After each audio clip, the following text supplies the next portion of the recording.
In tonight's video, I want to address drug use in competition.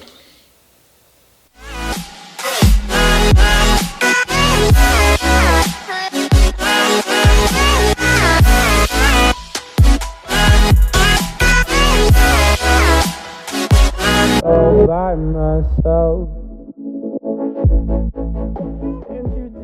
Hey guys, what's going on? This is Paul from Physique.com, and I want to talk about a subject. I got an email.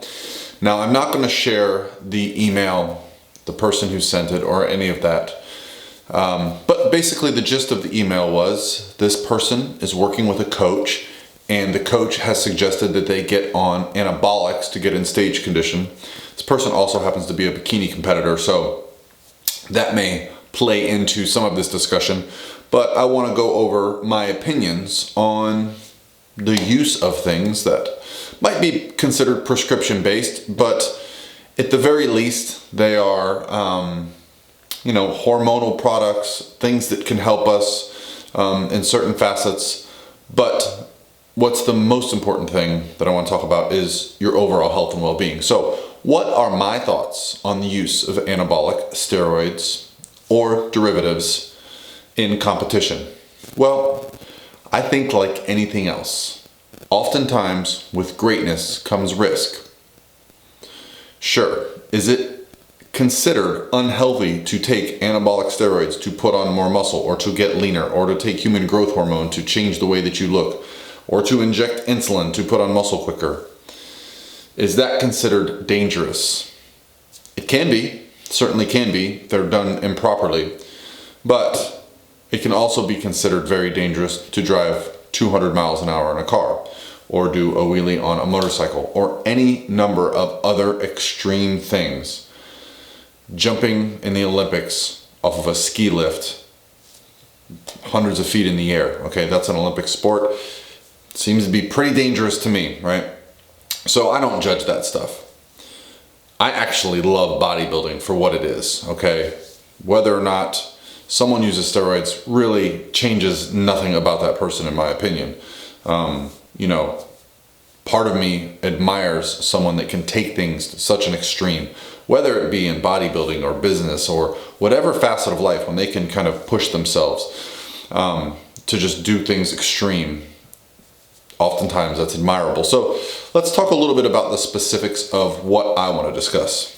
I, as a coach, have very little knowledge of anabolics. I don't try to learn about them. I'm not interested in them, okay? It's a whole nother side of the sport and a whole nother side of the human body that I am just not equipped to discuss, to share. So any opinions you get from me come from a very, very limited experience knowledge. You hear things, you see things, but that's neither here nor there. So I am not an expert on the subject of anabolics, but I'm going to give you my opinion on what I think is necessary. So if your goal is to win a local bikini competition, a regional bikini competition, a national bikini competition, or a pro bikini competition, do I feel that you need to take anabolics? No, I don't think it's necessary. I think the physique of the bikini competitor is certainly attainable. Now, are they getting more muscular and leaner? Yes, but that actually favors me, because you see, I come from a sport, natural bodybuilding, where putting on muscle and getting leaner is about the sport. That's the process. Natural bodybuilding, there seems to be a slight edge in being ahead of the curve and understanding how to get the body really lean, how to put on muscle by taking long off seasons. And I'm finding that that's starting to play into what's going on with the NPC and the IFBB, at least in the region that I coach in, the bikini and a little bit of figure. I had a girl turn pro naturally in figure last year at NPC Nationals.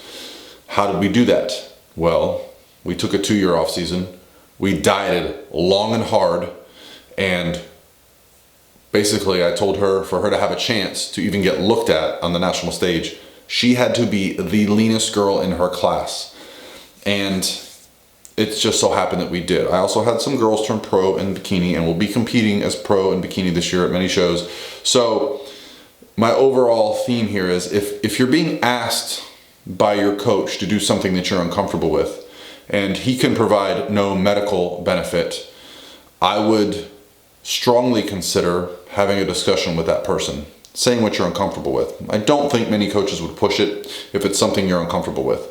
I have seen in some cases where a lack of knowledge for how to prep someone in the off season, and how to get someone truly ready for stage. Because it isn't just about the last 12 weeks, okay? It's about the last 52 weeks, the last 2 years, 3 years, okay? That's how you make sure somebody is ready for the stage.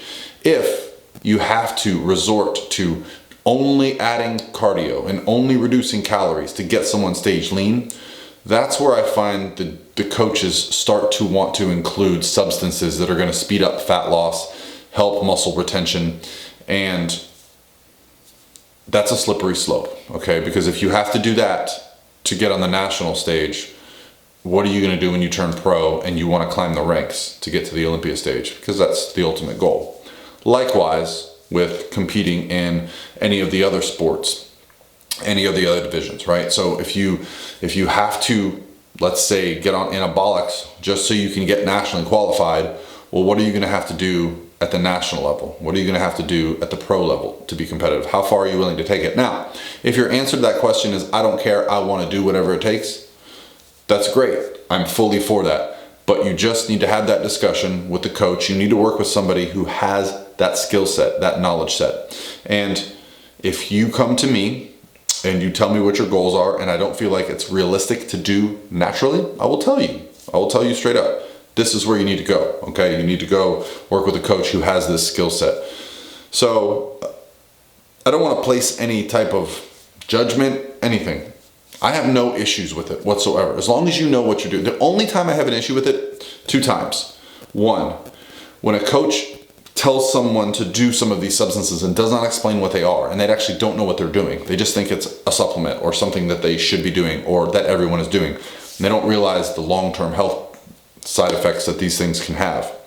The second is if you're doing them to intentionally cheat and to compete in an organization that does drug tests. Because for God's sakes, do you need to cheat? No, there are 2 organizations. There are drug tested and there are drug free. Right? I mean, there are drug tested and there are not drug tested. Just go compete where they don't drug test.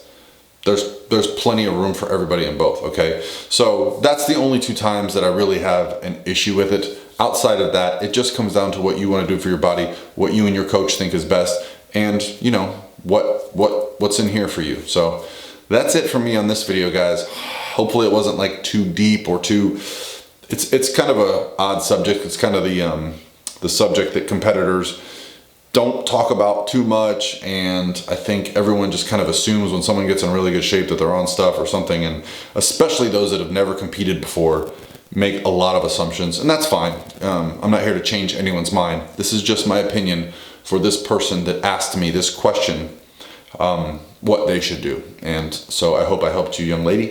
If you have any questions, you always can email me back, and I hope the rest of you guys got something out of this. All right, guys, I'll talk to you tomorrow.